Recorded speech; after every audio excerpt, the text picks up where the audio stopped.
Hi guys, good morning. I'm going to record these in groups of 5. So literally just go through this and get these in packages of 5. I might not record all of them at once, but I'll end up recording this over a period of time. So let's kick off. So um, yes, Mokdi. Let's go question 1 to 5. So our first question starts off with this.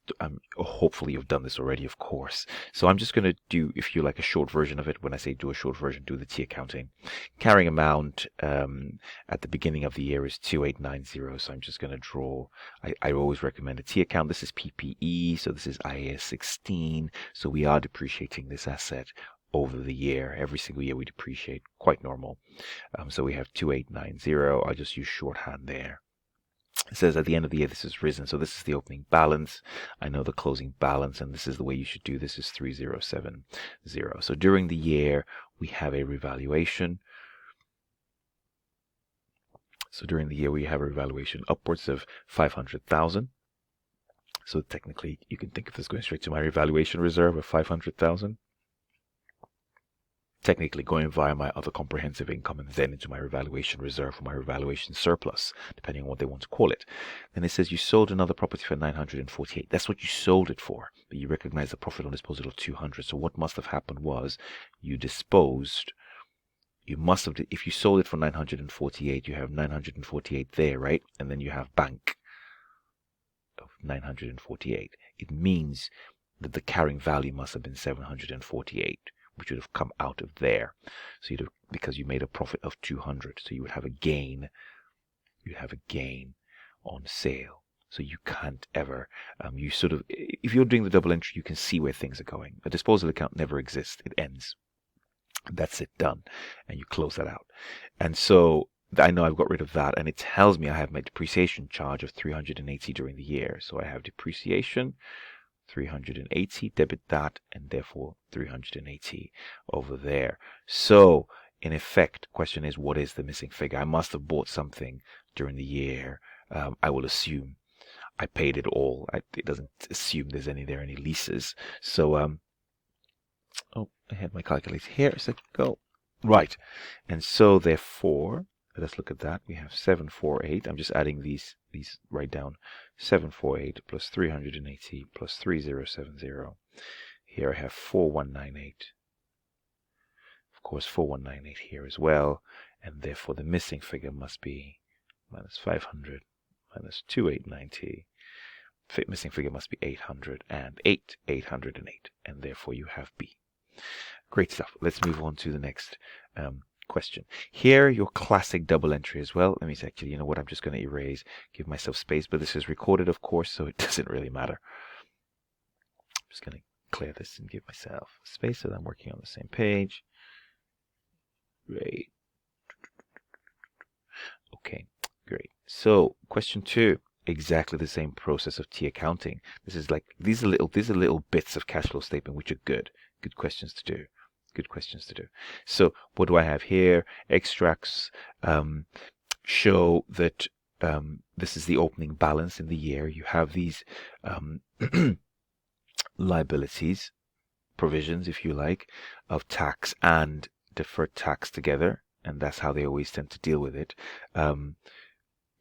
If you like, and that's how we deal with it. We put them together. You could do them individually, but you just end up adding them together. That's the point. And it says, of course, these are liabilities. So you start the year with owing 1750, and you also have, well, that's the deferred tax, and you also have the current tax liability of 2,900. Now, of course, I'm interested in the tax expense for the year. That's the tax expense for 2003. I mean, this is irrelevant. It's just like a little trick. If you like, you're not interested in this 3,000. This is to do with the previous year. This was the tax expense of 2002. This is opening balance at the beginning of 2003, isn't it? Opening balance 2003, opening balance 2003. And of course, I now have my tax expense of 2,500, debit tax expense of 2,500, credit this tax liability. I now have my carry down figures here, which are given to me here of 1,900 and 2,800. So the question here is, what did I pay during the year? Bank, what is that? So just kind of, again, right, adding everything through, you should have 1 750 plus 2900 plus 2500, which is 7150, minus, let's do minus 2800 minus 1900, which is 2450. So this, I'll just change my pen color for this, and this is 2450, and that must have technically what left the bank, and so this is 2450, and that's the tax paid. So that's 2450. And if you just keep doing the double entry like this, you're just aware they're just liabilities, you'll be all right. Okay, great. So number 3 here. So here, when it talks about what we do at the year end, if you like, we have this idea of if at the year end you have basically we split them into non-current assets and current assets, or monetary and non-monetary, monetary and non. Actually, I shouldn't say non-current assets and current. I should say monetary and non-monetary items. And really, the issue here is really inflation or exchange rate issues, the volatility of it. So the argument is that non-monetary items will be able to hold, if you like, despite exchange rates. And monetary items ranging from cash, trade receivables, trade payables, loans must all be adjusted because you'd be converting your currency. So you do need to kind of adjust for that when there's a change. So definitely cash and loan we will be retranslating, definitely. But inventory, no, these will hold, and so we don't do anything with them. We just leave them alone. We just keep them at the original historic rate that you actually purchased them at, if you like. And that's it, really. That's just a theory. It's a straight theory question. Question 4. What I've done here is to take us back to the textbook a little, just to kind of pick up on a couple of issues. So this was a question on revenue. It's a good revision question. And really, the argument here was that we have revenue. When we recognize revenue, we can have revenue of things happening at a point in time, which is what we know of most of the time. You know, you buy something, you sell it, and you're done. And you have revenue recognized over a period of time. So you're building something for someone. So it's almost like a construction contract. And so the rules are slightly different.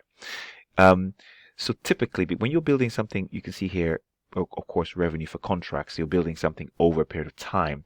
What you have to do is that you might be paid in advance.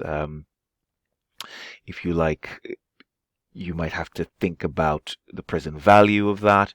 And so you might be paid in shares. You might be paid in a range of other options, if you like. So these are things we need to consider. So we need to consider if there is some kind of deferred payment, if you like. The consideration might be variable, of course. These are all things we need to, if you like, consider. And of course, you don't always get paid in cash. This one was just a little sort of what's the word? Red herring. Consideration payable to a customer for distinct good or service from that customer. And it really is just a red herring, because if I take you to the textbook here it is, consideration payable to a customer. So you remember there was a question we did about you had been contracted to, if you like, supply some goods, if you like, of 20 million to a certain customer. So the customer was committed to buy at least, but you had to kind of do the retail store and fix it up.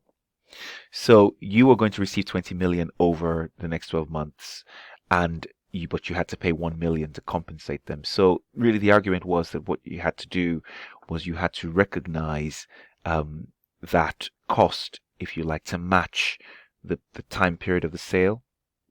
So if you see, it says here, if consideration is paid, if you are paying to the customer in exchange for a distinct good or service, then it is essentially a purchase transaction. It is essentially a purchase transaction and should be accounted for in the same way as other purchases from suppliers. So it really takes it out of the context of IFRS for contracts. It's a completely different story. We're talking about something completely different.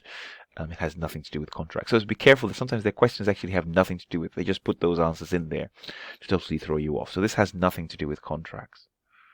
Right? This is just to do with the relationship with this particular customer and matching, if you like, how you deal with your other suppliers. So in effect, this is a purchase, is what they're saying. So deal with it how you deal with other purchases. So the answer here was C. But again, I wouldn't beat myself if you didn't get it. You carry on. So that was C. I think I've done these, yes. And let's carry on to the last question of this batch. Trying to keep this within 10 minutes. These are all revenue questions, aren't they? Revenue. 6 million was received in respect of this sale agreement. Says that you will continue to occupy the building and you can buy it back. You can see straight away that this is a loan. This is a loan, really. So what you have here is a building that you continue to own, and you have recognized a loan. You recognize a loan of 6 million. And in effect, you can see here an effective interest rate of 6%. So hopefully you can start to pick up on this idea of effective interest rate. Hopefully you're getting better at this. You have 6 million and you're multiplying it by 6% every single year. You're not paying back anything. So there is no coupon rate, if that helps. You can see hopefully this starts to feed through. That's the 6 million. And I'm sure if I even tried it, I would get this. So you can just test it for the fun of it. Do 6 million at 6% and keep compounding, and you will get to this.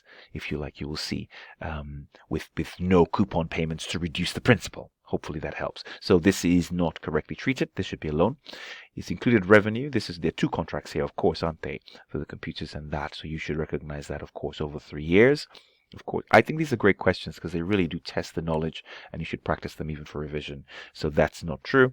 As included within revenue, and you would get 10% sales commission. You only should recognize the 10% sales commission, and you factored receivable balances. Yes, so without recourse. So they're not going to come back to you with this.